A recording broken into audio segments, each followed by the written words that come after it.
दोस्तों स्टडी 91 के online platform में आप सभी का बहुत बहुत स्वागत है। दोस्तों आज आप सभी के समक्ष भारत के भूगोल यानी इंडियन ज्योग्राफी के अगले लेक्चर को लेकर हाजिर हूं। आज हमारा 348 नंबर का लेक्चर है। अगर ज्योग्राफी की बात करें तो आज हमारा 18 नंबर का लेक्चर। इसके पहले वर्ल्ड ज्योग्राफी में पता मैंने कितना लेक्चर दिया? टोटल 100 लेक्चर, 100 लेक्चर में सिर्फ और सिर्फ मैंने वर्ल्ड ज्योग्राफी आप सभी को पढ़ाया। और पीछे जो 331 लेक्चर टोटल हुआ है, क्योंकि 330 तक तो सारे विषय पढ़ाए गए, 31 नंबर से ज्योग्राफी की क्लास चल रही है, वो भी इंडियन ज्योग्राफी की। तो जो अब तक हम लोग पढ़ चुके हैं उसमें ancient history, medieval history, modern history, polity यानी संविधान और विश्व का भूगोल यानी वर्ल्ड ज्योग्राफी, ये 5 विषय विधिवत पढ़ा दिया गया है।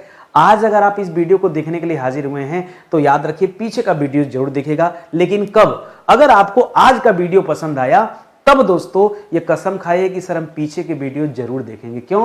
क्योंकि जितने शिद्दत और मेहनत के साथ मैं आज का वीडियो बना रहा हूं, इतने ही मेहनत और शिद्दत के साथ मैंने पीछे के वीडियोज भी पढ़ाए हैं। आप जाएंगे तो फायदा आपको बहुत मिलेगा। अच्छा, टॉपिक कौन सी है दोस्तों? आज की टॉपिक किसी चीज की मोहताज नहीं है। ये टॉपिक दोस्तों हर कोई बंदा पढ़ना चाहता है, जानना चाहता है। लेकिन जिस तरह से मैं आज आप सभी को पढ़ाने वाला हूं ना, आपने कभी नहीं पढ़ा होगा, चाहे ऑनलाइन या ऑफलाइन, कभी भी दोस्तों इस तरह की क्लास आपको नहीं मिली होगी। मैं आपको बढ़ा चढ़ाकर बातें नहीं बता रहा हूं। आप 10 मिनट का समय दीजिए, आप जा नहीं पाएंगे क्लास छोड़कर, ये मेरा वादा आप सभी से। आज हमारा टॉपिक है दोस्तों भारत की प्रमुख घाटियां। भारत में एक से बढ़कर एक घाटियां हैं, बहुत ही रोमांचकारी, बहुत ही शानदार और ऐसा कि दिल मोह ले। ठीक है, तो आइए देखते हैं उन घाटियों के बारे में कि कौन सी घाटी कहाँ स्थित है और क्या कुछ उनके बारे में हमें जानना और सीखना है। ठीक है, ध्यान दीजिएगा, स्टडी 91 के प्लेटफॉर्म से कई सारे विषय के लिए फाउंडेशन कोर्स भी लॉन्च किए गए हैं। अगर आपको नितिन सर पे भरोसा है कि सर हमें सिखा लेंगे, पढ़ा लेंगे, हमारा कॉन्सेप्ट क्लियर कर लेंगे, तो आप हमारे फाउंडेशन कोर्स को जरूर ज्वाइन कीजिए। ठीक है, चलिए स्टार्ट करते हैं आज की क्लास को। आज हमारा 348 नंबर का क्लास है। ध्यान दीजिएगा, पहला सवाल थोड़ा सा लीक से हटकर थोड़ा डिफिकल्ट भी लगेगा। कश्मीर घाटी, नुब्रा घाटी और सुरू घाटी ये किस भारतीय राज्य के केंद्र शासित प्रदेश नहीं, किस भारतीय राज्य में स्थित है? जी हाँ दोस्तों, किस भारतीय राज्य में स्थित है आपको ये बताना है। तो देखिए जो कश्मीर घाटी लिख रहा है, ध्यान समझिएगा, जो कश्मीर घाटी दे रहा है दोस्तों, ये कश्मीर घाटी कहां पड़ता है? इसका नाम में ही कश्मीर है, इस वजह से दोस्तों आप इसे जम्मू कश्मीर बता दीजिए। बात समझ में आ गई? लेकिन जो नुब्रा घाटी दे रहा दोस्तों, नुब्रा घाटी, ठीक है, नुब्रा घाटी जो दे रहा दोस्तों, ये जो नुब्रा घाटी है इसका लोकेशन लद्दाख है। कहां पर दोस्तों? नुब्रा घाटी कहां पड़ता है? लद्दाख में। और नुब्रा घाटी पढ़ रहे हैं ना, तो इसके बारे में एक बात याद रखेगा, नुब्रा घाटी को फूलों की घाटी भी कहा जाता है। एक मिनट रुकिए सर, फूलों की घाटी तो उत्तराखंड के चामोली में स्थित है ना।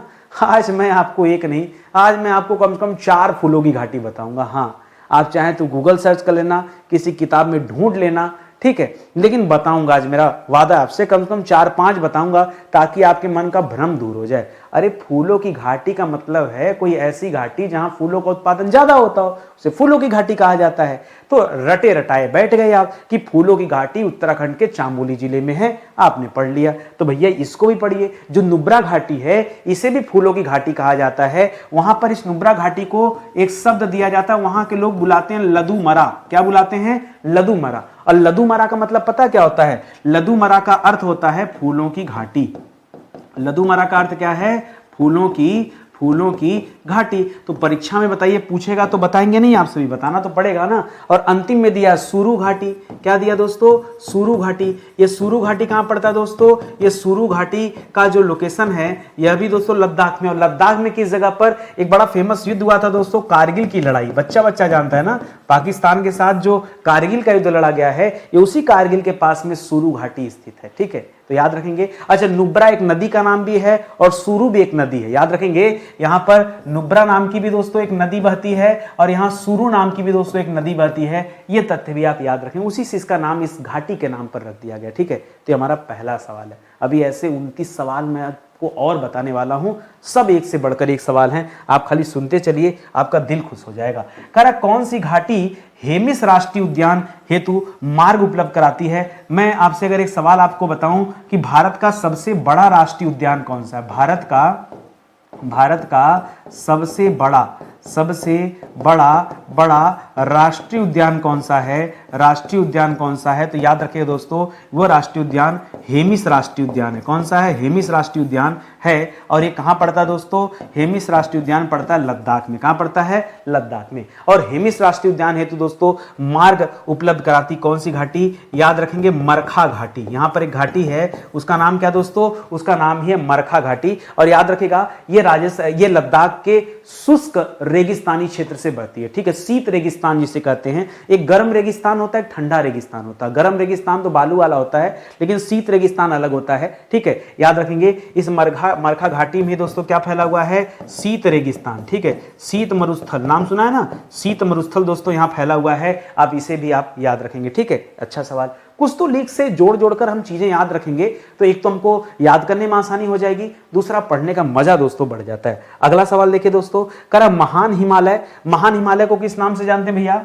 महान हिमालय को हम वृहद हिमालय के नाम से जानते हैं। क्या कहते हैं? महान हिमालय को हम वृहद हिमालय के नाम से जानते हैं। करा महान हिमालय और जो पीर पंजाल श्रेणी, कौन सी श्रेणी है दोस्तों? पीर पंजाल श्रेणी है।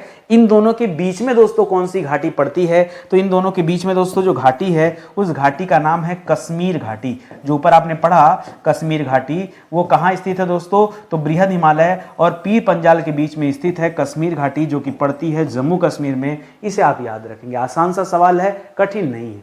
मैं आपको बार बार समझाता हूं, कोई चीज कठिन सिर्फ तब तक है जब तक आपके निगाह में नहीं आया, जब तक आपके पढ़ने में नहीं आया। जिस दिन पढ़ लिया उस दिन आसान हो गया। ठीक है, आगे देखिए, करा सियाचिन हिमनद। सियाचिन हिमनद मतलब क्या है दोस्तों? हिमनद कहा जाता है दोस्तों ग्लेशियर को। ठीक है, और भारत का जो सबसे बड़ा ग्लेशियर है वो कौन सा ग्लेशियर है दोस्तों? सियाचिन ग्लेशियर। -40 डिग्री यहां टेम्परेचर होता है, फिर भी हमारी भारतीय सेना के जवान जाकर हमारी सुरक्षा के लिए यहां तैनात रहते हैं। कितना टेम्परेचर रहता है यहां पर? यहां का टेम्परेचर रहता है दोस्तों -40 डिग्री सेल्सियस। सर 0 डिग्री पे तो सब बर्फ बन जाता है। सोचो 0 पर बर्फ बन जाता तो -1, -2, 3, 4, 5, 6, 10, 20, 30, 40, -40। ठीक है, आप समझ रहे हैं? इतना ज्यादा टेम्परेचर, ज्यादा क्या मतलब? इतना माइनस में टेम्परेचर, ज्यादा नहीं कम टेम्परेचर। इतने कम टेम्परेचर पे शायद ही कोई सरवाइव कर पाए, और ऐसे में भारतीय सेना के जवान जाकर वहां हमारी सुरक्षा करते हैं। कितनी बड़ी बात है ना। करा सियाचिन हिमनद से निकलने वाली नुब्रा नदी। पीछे अभी दोस्तों हमने नुब्रा घाटी के बारे में पढ़ा, और मैंने वहां बताया भी कि नुब्रा नदी भी है। ठीक है, जहां हमने लदूमरा के बारे में पढ़ा था। ठीक है, करा है कि नुब्रा नदी द्वारा कौन सी घाटी निर्मित है? तो याद रखेगा, नुब्रा नदी के द्वारा नुब्रा घाटी यहां पर बनाई गई। और नुब्रा घाटी के बारे में मैंने क्या बताया?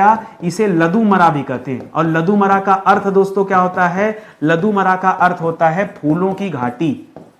ठीक है, तो याद रखेंगे, लदूमरा का अर्थ क्या होता है? फूलों की घाटी। और ये लोकेशन कहां पर दोस्तों? ये लोकेशन है लद्दाख में। कहां पर है? लद्दाख में। तो इतनी बातें दोस्तों आप याद रखेंगे। सब जोड़िए, आपस में कनेक्ट कीजिए। जितना ज्यादा कनेक्ट करेंगे उतना ज्यादा बेहतर रहेगा आपके लिए। ठीक है, अगला सवाल, करा हिमाचल प्रदेश में स्थित किस घाटी को बास्पा घाटी के नाम से जाना जाता है? क्या नाम दे दिया दोस्तों?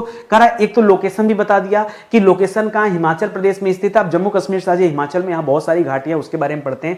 करा हिमाचल प्रदेश में घाटी स्थित, उसे कहते हैं बास्पा घाटी।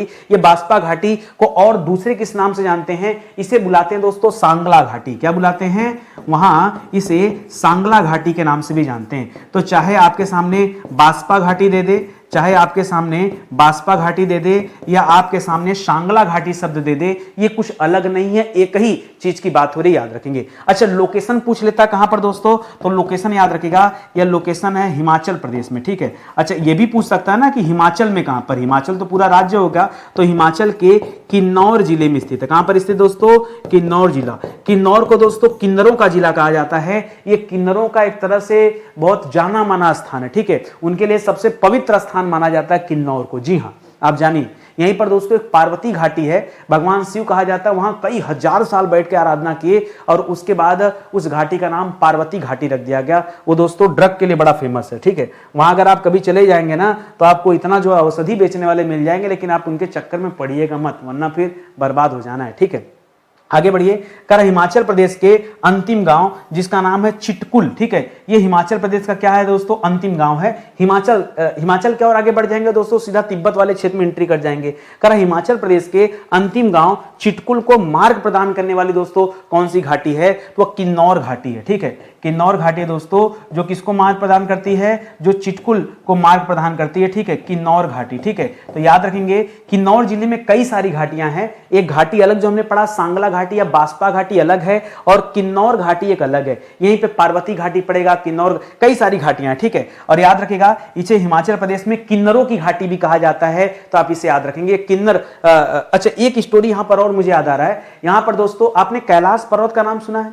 अच्छा, जो मेन कैलाश पर्वत है वो छोड़ दीजिए, ठीक है, वो तो दोस्तों मानसरोवर यात्रा के दौरान आप कैलाश पर्वत का दर्शन करते हैं, माना जाता है कि भगवान शिव का स्थली वही है कैलाश पर्वत। लेकिन दोस्तों आपने किन्नर कैलाश का नाम नहीं सुना होगा, ठीक है, आपने किन्नर कैलाश का नाम नहीं सुना होगा, किन्नर कैलाश, जी हां दोस्तों, किन्नर कैलाश जो है दोस्तों ये भारत का दूसरा सबसे ऊंचा कैलाश पर्वत है, सेकंड नंबर का यह क्या है दोस्तों, कैलाश पर्वत है, इसे भी कैलाश पर्वत कहा जाता है, लेकिन ये किन्नर कैलाश है, ठीक है। नंबर 1 पर तो दोस्तों जो हम कैलाश पर्वत के लिए यात्रा करते हैं वो अलग है, उसके बाद अगर किसी की मान्यता है तो किन्नर कैलाश की मान्यता है, इसे द्वितीय कैलाश पर्वत के नाम से जाना जाता है। तो याद रखेंगे यह अभी उसी किन्नौर जिला में पड़ता है जो कि हिमाचल प्रदेश के अंतर्गत आता है, ठीक है। अगला सवाल देखिए, कर हिमाचल प्रदेश में छोटा यूनान के रूप में प्रसिद्ध घाटी कौन सी? जब मैंने इसके बारे में पढ़ा ना, मैं नहीं जानता था, आज के पहले इस सवाल के बारे में नहीं जानता था।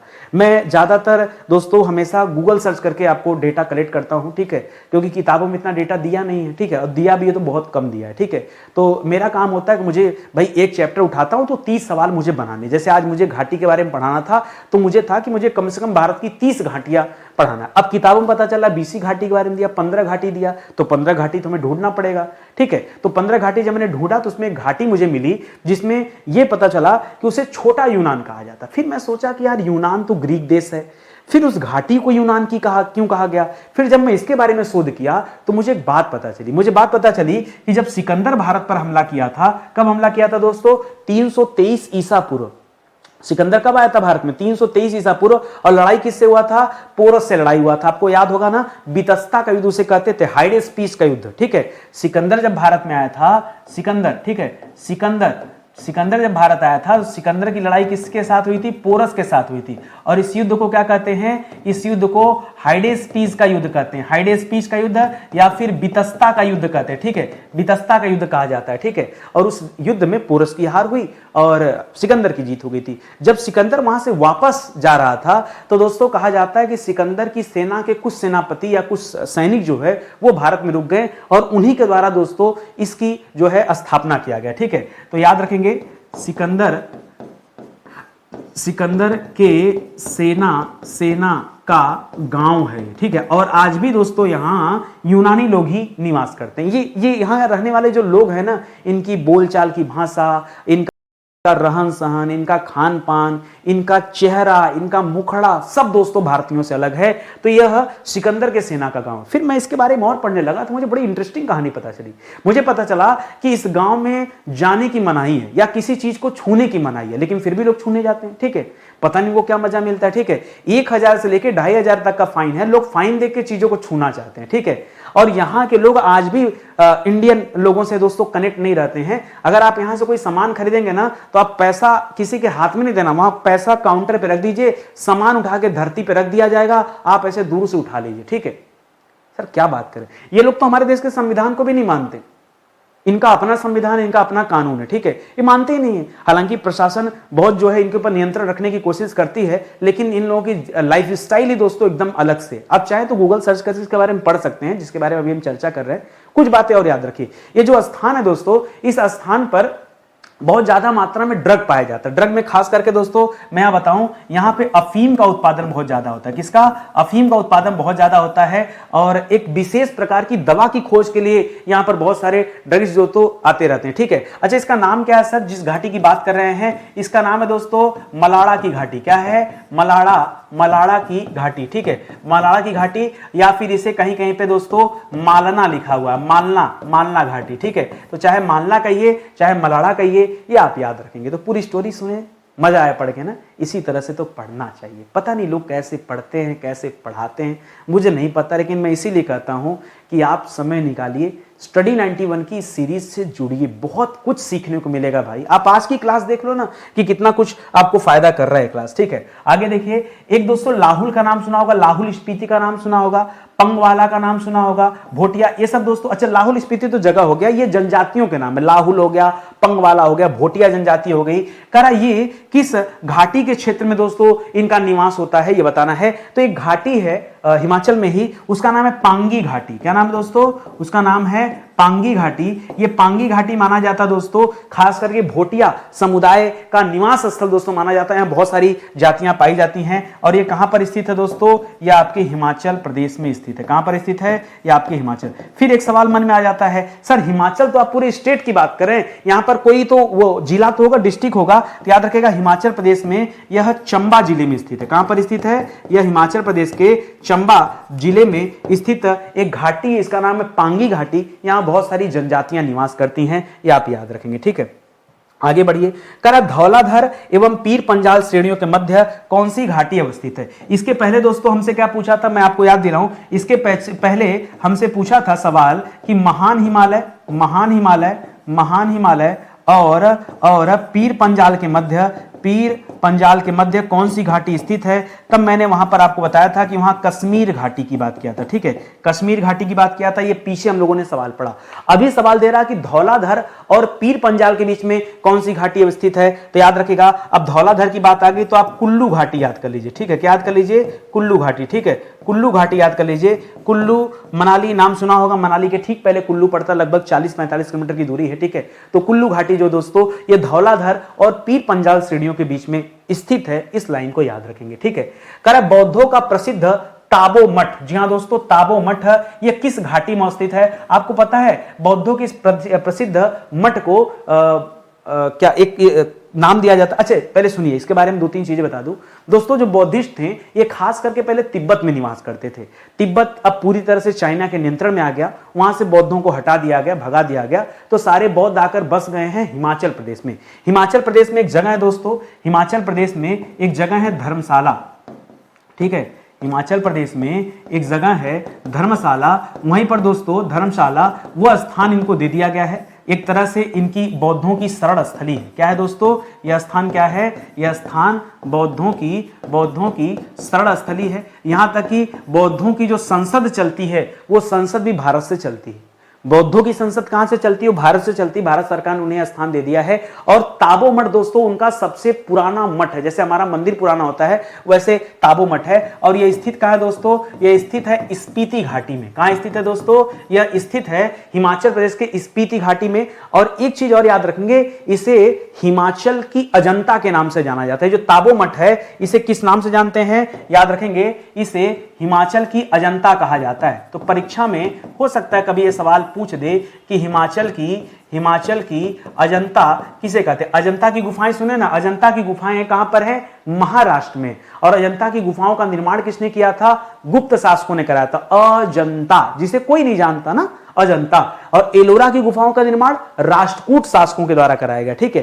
तो फिलहाल ये इसे हिमाचल की अजंता कहते हैं। ये लाइन अपने मन में बिठा लीजिएगा और याद रखिएगा, ठीक है। आगे बढ़ते हैं। करा चंद्र एवं भागा नदियां, ये दोस्तों 2 नदी हैं, चंद्र एवं भागा, ठीक है। चंद्र एवं भागा नदियों के मिलने से दोस्तों कौन सी नदी का निर्माण होता भी बता दो। पहले सवाल क्या देखिए, करा चंद्र एवं भागा नदियां किस घाटी से होकर प्रवाहित होती हैं? खाली ये बता दीजिए, ठीक है। अब याद रखिए चंद्र और भागा नदी जो दोस्तों, च से चंद्र, च और भागा, ये इससे दोस्तों चिनाब नदी बनती। कौन सी नदी बनती है? चिनाब। चिनाब को पहले अस्किनी नाम से जाना जाता था।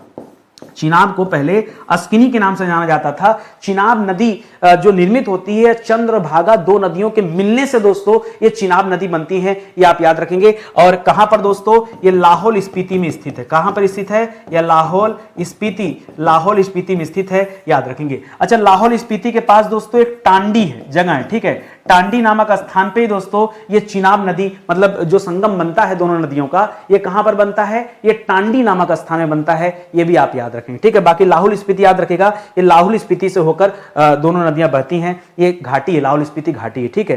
कह रहा प्रमुख सांस्कृतिक एवं पर्यटन स्थल जिसका नाम है धर्मशाला, ये किस घाटी में स्थित है। अभी थोड़ी देर पहले धर्मशाला के बारे में बताया। धर्मशाला जो दोस्तों ये कांगड़ा घाटी में स्थित है। कहां स्थित है धर्मशाला, किस घाटी में स्थित है, तो याद रखेगा कांगड़ा घाटी में स्थित है, ये आप याद रखेंगे। धर्मशाला दोस्तों यहीं से बौद्धों की संसद चलती है। क्या चलती है दोस्तों, बौद्धों की संसद यहीं से चलती है। यहीं पर दोस्तों दलाई लामा भी रहते हैं, ठीक है। कौन रहते हैं, दलाई लामा, ठीक है, दलाई लामा। और इस समय 14वें दलाई लामा दोस्तों कौन है, तो याद रखिएगा तेंजिंग यात्से उनका नाम है। क्या नाम है, तेंजिंग यात्से, ठीक है। ये 14वें नंबर के दलाई लामा है। एक बार आप चेक कर लीजिएगा, बहुत दिन पहले दोस्तों पढ़ा था, अभी भी दिमाग में पड़ा है। हो सकता है कि वो एक्सपायर कर गए हों या फिर हों, ठीक है, मुझे जानकारी नहीं है, क्षमा चाहता हूं, ठीक है। एक बार आप चेक कर लीजिएगा, मेरा कहने का पर्पस केवल इतना सा है, ठीक है। अगला सवाल करा शिवालिक हिमालय एवं लघु हिमालय के मध्य कौन सी घाटी है। जैसे अभी बृहद वाला पूछा शुरू में कि बृहद और पीर पंजाल के बीच में कश्मीर घाटी आपने पढ़ा ना, और उसी तरह से आप आगे बढ़े। उसी तरह से यहां पर दे रहा है कि शिवालिक हिमालय, हिमालय का जो सबसे अंतिम हिस्सा है वही क्या है दोस्तों, शिवालिक हिमालय है, ठीक है। कह रहा शिवालिक हिमालय और लघु हिमालय, लघु हिमालय को हम क्या कहते हैं दोस्तों, मध्य हिमालय कहते हैं, यानी बीच वाले हिस्से में जाना है। तब तो आप दून की तरफ बढ़ जाएंगे। कहां चले जा रहे हैं, दून की तरफ बढ़ जा रहे हैं। ये हम पहले भी क्वेश्चन पढ़ चुके हैं, ठीक है। इसे दून घाटी कहते हैं। क्या कहते हैं, दून घाटी। आप मध्य और शिवालिक के बीच का स्थान देखेंगे, उसे दून घाटी के नाम से जाना जाता है। ये हम लोग कई बार सवाल पढ़ चुके हैं। कह रहा है कौन सी घाटी हिमालय के अनुदैर्ध्य घाटी का उदाहरण है। अनुदैर्ध्य घाटी माने क्या होता है, पहले ये बताइए सर, फिर आगे बढ़ते हैं। पहले उत्तर आप लिख लीजिए। उत्तर इसका है दोस्तों दून घाटी। देखिए अनुदैर्ध्य का मतलब होता है दो समानांतर पर्वतों के बीच स्थित घाटियां। क्या होता है दोस्तों, एक लाइन में लिखिए, दो समानांतर पर्वतों के मध्य स्थित घाटी क्या कहलाती दोस्तों, इसी को क्या कहते हैं, अनुदैर्ध्य घाटी कहते हैं। क्या कहते हैं, अनुदैर्ध्य घाटी कहा जाता है। ये आप याद रखेंगे। लगा आसान भाई, मैं तो शुरू से कह रहा हूं भाई सब आसान है, कठिन जैसा कुछ है ही नहीं। ये आपके मन का भ्रम है कि सर बहुत कठिन है। मैंने पूरा इतिहास पढ़ा दिया, हमें तो नहीं लगा कहीं पे कठिन। हमने पूरा संविधान भी पढ़ा दिया, हमें कहीं कठिन नहीं लगा। हमने पूरी वर्ल्ड ज्योग्राफी पढ़ा दिया, कहीं कठिन नहीं लगा। अब इंडियन ज्योग्राफी पढ़ा रहा हूं, ठीक है। सर आप किस विषय के मास्टर हैं, अरे भाई मास्टर नहीं है, हम आप जैसे विद्यार्थी हैं, हमें मास्टर न बनाओ भैया, हाथ जोड़ के निवेदन है। हमने आज तक अपने आप को मास्टर, टीचर, अध्यापक समझा ही नहीं। अगर अध्यापक समझा होता तो किसी एक विषय में महारत हासिल करके बस वही विषय पढ़ाता रहता, हिंदी का गुलाम बन जाता। मैं हिंदी का गुलाम नहीं बन सकता, ठीक है।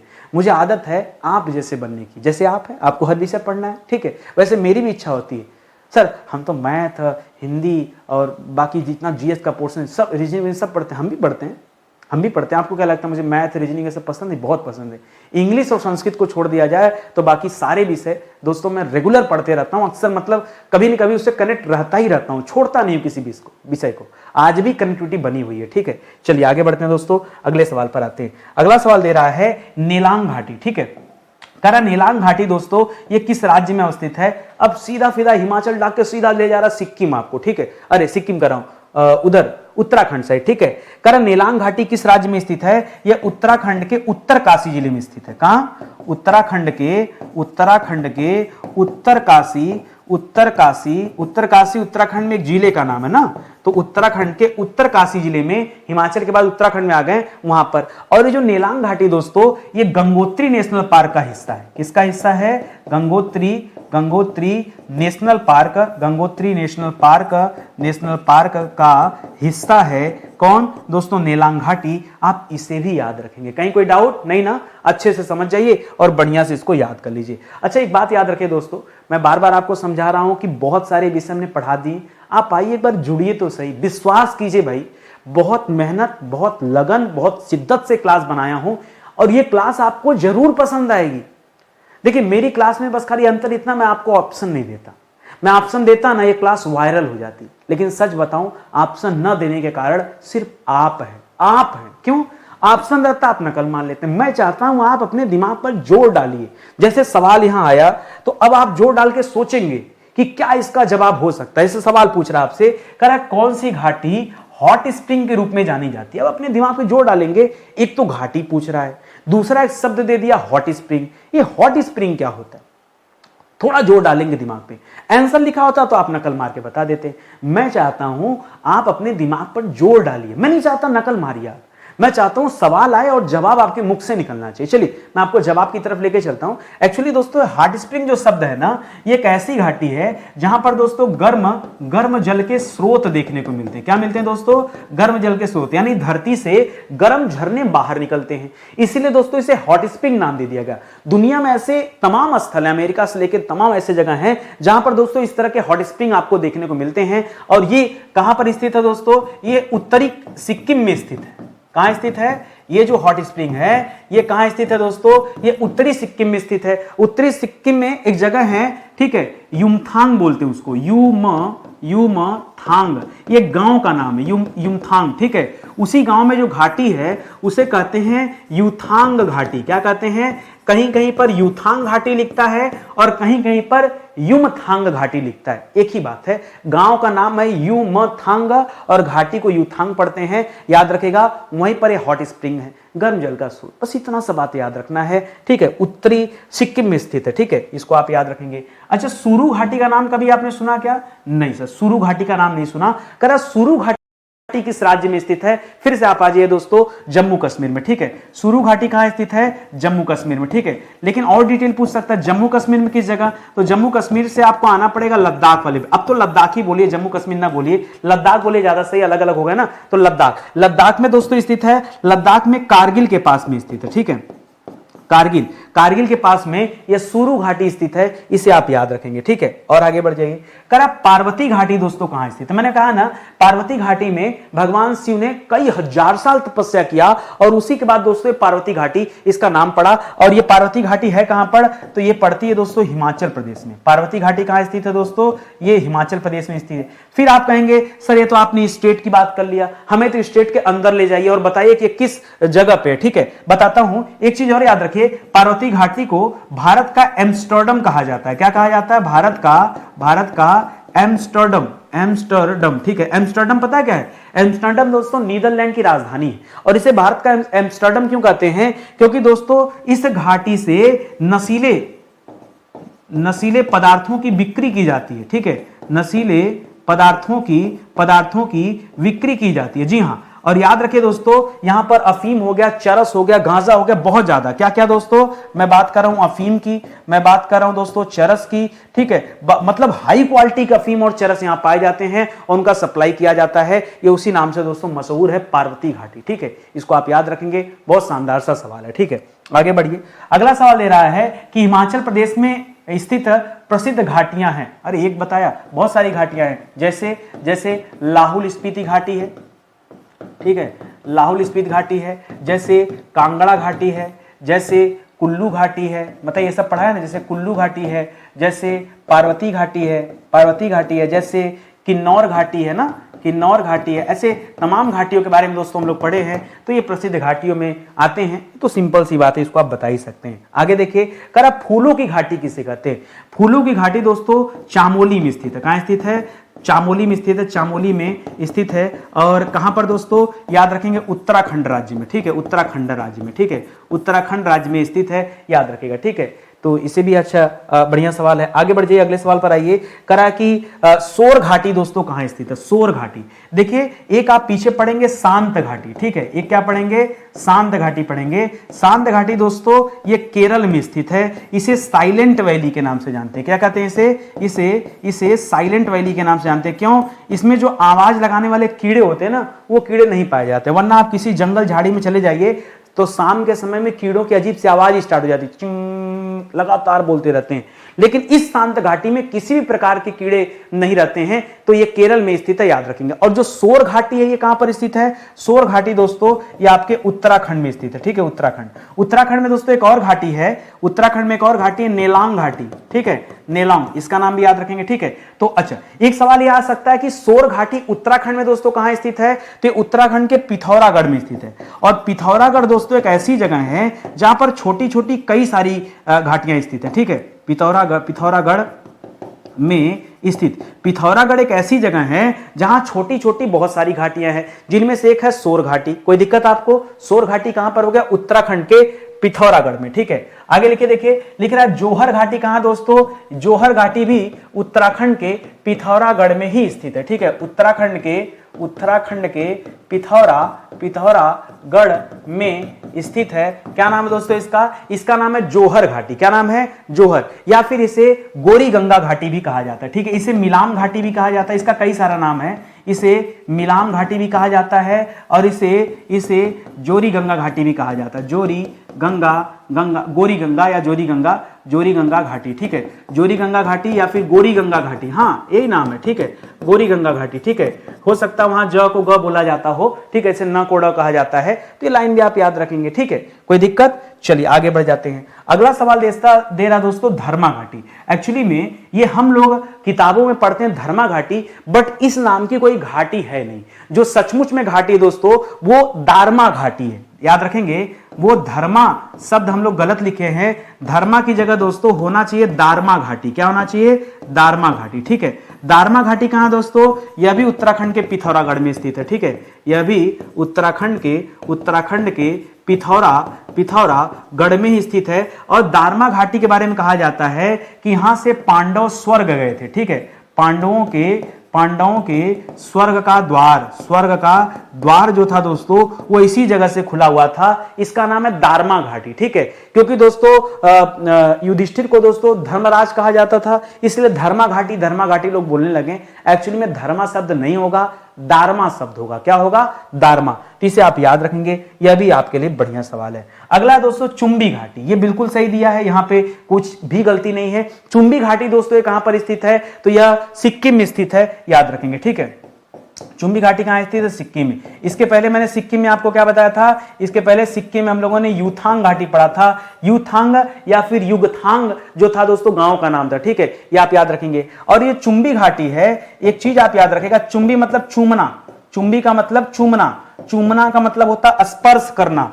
चूमना का मतलब क्या हो जाता है? स्पर्श करना। और ये किसे स्पर्श करती है? एक साइड ये तिब्बत को स्पर्श करती है, दूसरे साइड ये चीन को स्पर्श करती है, तीसरे साइड ये उसको भूटान को स्पर्श करती है, बाकी भारत को तो स्पर्श कर ही रही है चुंबी घाटी। हाँ, तो कई सारे जो है देशों के साथ ये सीमा साझा करती है घाटी, ठीक है। एक तरह से सीमा बनाती भी है, तो इस लाइन को आप याद रखेंगे, ठीक है। एक है दोस्तों न्योरा घाटी। एक्चुअली में न्योरा इसका नाम नहीं है, इसका नाम है नियोरा। क्या नाम है? नियोरा। इसका नाम क्या है? नियोरा घाटी, ठीक है।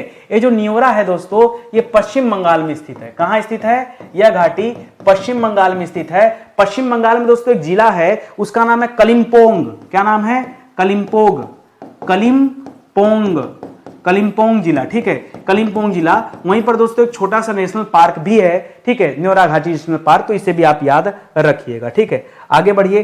नागालैंड में स्थित प्रसिद्ध घाटी कौन सी है? एक्चुअली में ये पूरी तरह से नागालैंड में नहीं स्थित है, यह नागालैंड की सीमा पर स्थित है। और किसके साथ? नागालैंड और मणिपुर के साथ दोस्तों, नागालैंड और मणिपुर के साथ सीमा साझा करती, ठीक है। नागालैंड और मणिपुर की सीमा पर स्थित, मणिपुर की सीमा पर स्थित एक प्रसिद्ध घाटी है। उस घाटी का नाम है दोस्तों जूकू घाटी। क्या नाम है? जूकू। पेन अलग कर दे रहा हूं ताकि आपको याद रहे, ठीक है। जूकू, ठीक है। क्या नाम इसका दोस्तों? इसका नाम है जूकू घाटी, तो इसको भी आप याद रखेंगे, ठीक है। अच्छा सवाल ये भी है। और ये जो जूकू घाटी दोस्तों, इसको भी फूलों की घाटी के रूप में जाना जाता है, ठीक है। फिर से क्या याद रखिए इसके बारे में, इसे भी फूलों की घाटी कहा जाता है, तो ये लाइन भी आप याद रखेंगे, ठीक है। तो थोड़ा सा और आगे बढ़िए, ठीक है। पीछे नुब्रा के बारे में पढ़ा था, उसे भी कहा जाता है, इसे भी कहा जाता है, ठीक है। तो ये सब चीजें आप पढ़ते चलिए, ठीक है। अगले सवाल पर आइए। अगला सवाल दे रहा दोस्तों अराकू घाटी कहां पर स्थित है? लोकेशन बताइए जल्दी से। इसके बारे में दोस्तों हम पहले भी बता चुके हैं आपको। अराकू घाटी, अ से अराकू याद रखेगा और अ से आंध्र प्रदेश याद रखेगा। यह आंध्र प्रदेश के विशाखापट्टनम में पड़ता है, ठीक है। यह आंध्र प्रदेश के आंध्र प्रदेश के विशाखापट्टनम, ठीक है, विशाखापट्टनम में पड़ता है दोस्तों। विशाखापट्टनम में दोस्तों प्राकृतिक बंदरगाह है, भारत का सबसे गहरा प्राकृतिक बंदरगाह वो यहीं पर है, ठीक है। और किस लिए दोस्तों ये पॉपुलर है, तो ये पॉपुलर है काफी के बागान के लिए। किसके लिए दोस्तों, काफी के बागान के लिए दोस्तों काफी प्रसिद्ध है, इसे आप याद रखेंगे। और एक चीज और याद रखिएगा, अराकू को आंध्र प्रदेश की ऊंटी कहा जाता है। क्या कहा जाता है, यहां इतना अच्छा मौसम होता है ना, इसे क्या कहते हैं, आंध्र प्रदेश की ऊंटी कहा जाता है। ऊंटी दोस्तों उटक मंडल को कहा जाता है, बहुत पॉपुलर जगह तमिलनाडु में। बट दोस्तों इसे आंध्र प्रदेश की ऊंटी किसे कहते हैं, याद रखेंगे, अराकू घाटी को कहा जाता है, आंध्र प्रदेश की ऊटी के नाम से जाना जाता है, ठीक है।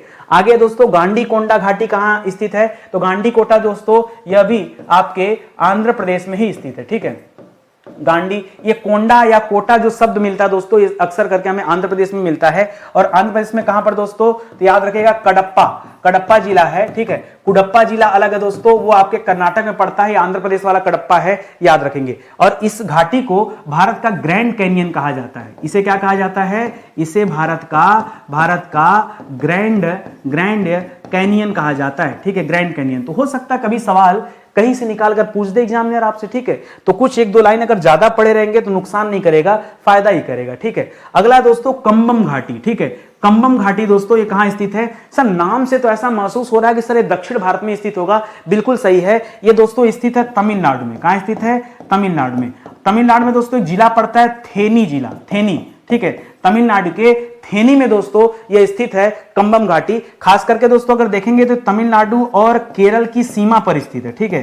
तमिलनाडु और केरल की सीमा पर स्थित घाटी है, ठीक है। ये आप याद रखेंगे। नाम क्या दोस्तों, इसका नाम है कंबम घाटी, इसको आप याद रखेंगे। और कंबम घाटी दोस्तों किस लिए फेमस है, कंबम घाटी अंगूर की खेती के लिए फेमस है। किसके लिए, जी हाँ, यहां पर अंगूर की खेती होती है, विटिकल्चर ना, अंगूर की खेती के लिए ये प्रसिद्ध है, ये आप याद रखेंगे। तमिलनाडु में अंगूर की खेती, जी हां, कंबम घाटी सवाल पूछता है परीक्षा में, ठीक है। और आखिरी सवाल है दोस्तों, शांत घाटी कहां स्थित है, तो आप सभी जानते हैं दोस्तों शांत घाटी जो है ये केरल में स्थित है। इसे साइलेंट वैली के नाम से जानते हैं। किसे क्या जानते हैं, इसे साइलेंट वैली के नाम से भी जानते हैं। ये तथ्य भी आप याद रखेंगे, ठीक है। तो कहिए कुछ कठिन मिला क्या आपको, आसान ही मिला होगा। इसके पहले दोस्तों मैंने इंडियन ज्योग्राफी आपको विस्तार से पढ़ा है, आप प्लेलिस्ट में जाके चेक कर सकते हैं। लिखिए यूट्यूब पर लिखिए कि Indian geography bye Nitin sir study 91, आपको प्लेलिस्ट मिल जाएगा, वहां पर डिटेल क्लास मिल जाएगी, ठीक है। और बहुत सारे विषय मैंने पहले भी डिटेल में पढ़ा के समाप्त किए हैं, ये उन्हीं के नोट्स हैं। आप चाहें तो परचेज कर सकते हैं, ये हमारे द्वारा लिखे गए हैंड रिटन नोट्स हैं दोस्तों। इसे आप लेंगे तो तैयारी बेहतर हो पाएगी। बाकी आप यहाँ से वीडियोज देख सकते हैं, बाकी जो कोर्सेज चल रहा है वो अपनी जगह, ठीक है। और अच्छा लगा हो दोस्तों वीडियो तो आप सभी से निवेदन है कि लाइक, कमेंट और शेयर जरूर से कीजिए। एक बार चेक कर लीजिए कि आपने चैनल को सब्सक्राइब किया है या नहीं किया है। नहीं किया हो तो कर लीजिए, तभी आपके पास नोटिफिकेशन जाएगा और आप जान पाएंगे कि नितिन सर कब कौन सी क्लास दे रहे हैं, तो समझ में नहीं आएगा, ठीक है। तो प्लीज आप इतना जरूर कर लीजिए। और इसी के साथ ये वीडियो समाप्त होता है।